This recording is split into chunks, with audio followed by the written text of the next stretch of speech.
Hello everyone, welcome back to my channel law classes by Shivani. So guys, इस video में हम लोग पढ़ेंगे the impact of globalization on the federal structure.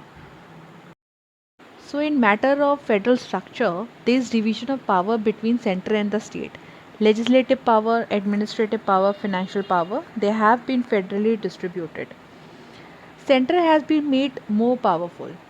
Because of the diverse country they is matter of unity और integrity, इस वजह से centre को ज़्यादा पावरफुल बनाया गया है. Indian federal structure is pro central, so we can't say like there is clear distribution of the power, though center and states are independent in their sphere. Supreme Court had said that we have cooperative federal structure. तो हम यहाँ पे बात कर सकते हैं example जैसे कि जीएसटी का ले सकते हैं. So government function for the welfare of the public, it will be exercised according to the cooperative federal structure. अब हमें ये देखना है कि ग्लोबलाइजेशन का इस फेडरल स्ट्रक्चर पे क्या इम्पैक्ट हुआ है.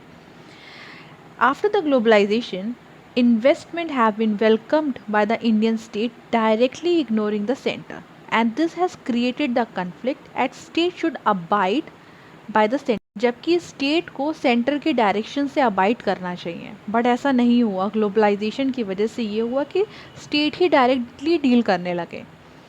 अगर हम एज पर द लिस्ट जाएं, सो फॉरेन पॉलिसी लिस्ट 1 में आपका that is under the central government control.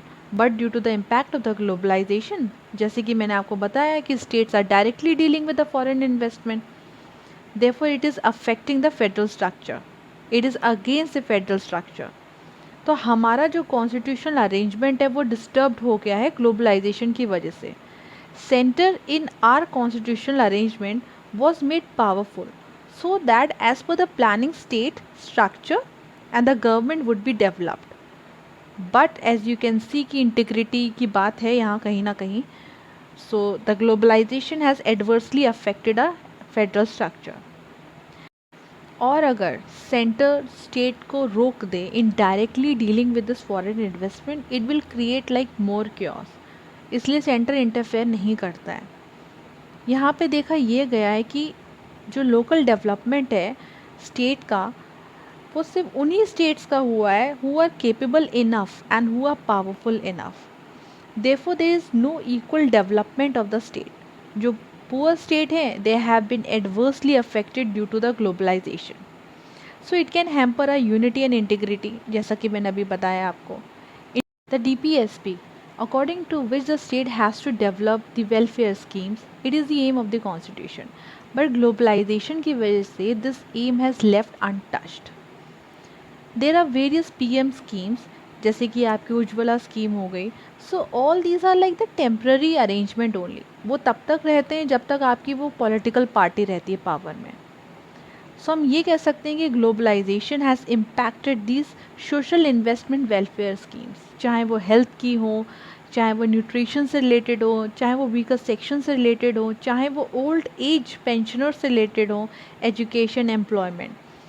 सो यहाँ पे प्रॉब्लम क्या है? देखिए, द प्रॉब्लम इज़ दिस कि जो स्टेट्स डेवलप हो चुके हैं ग्लोबलाइजेशन की वजह से, they have denied this social investment और डोमेस्टिक पॉलिसीज़, जिसकी वजह से आपकी डिक्लाइन हो चुकी हैं. So DPSPs are not been implemented in later, they all are running like super flows. सो हमारा एम तो वेलफेयर स्टेट का है, but now it has like turn into commercial state. So this mandate have been declined due to the globalization. It is been undershadowed and ignored. That's it on the impact of globalization on federal structure.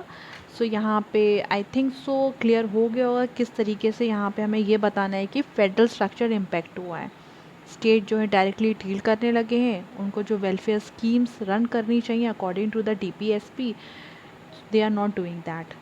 क्योंकि जो states already develop हो गए हैं globalisation की वजह से, वो denying the implementation of the welfare schemes as per the DPSP.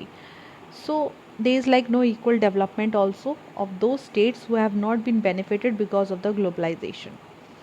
So guys, that's it on this topic. I hope it is clear now how to approach with this answer, कि आपका यहाँ पे basic concept क्या है, federal structure किस तरीके से impact हुआ है, वो सब मैंने यहाँ पे कवर कर लिया है.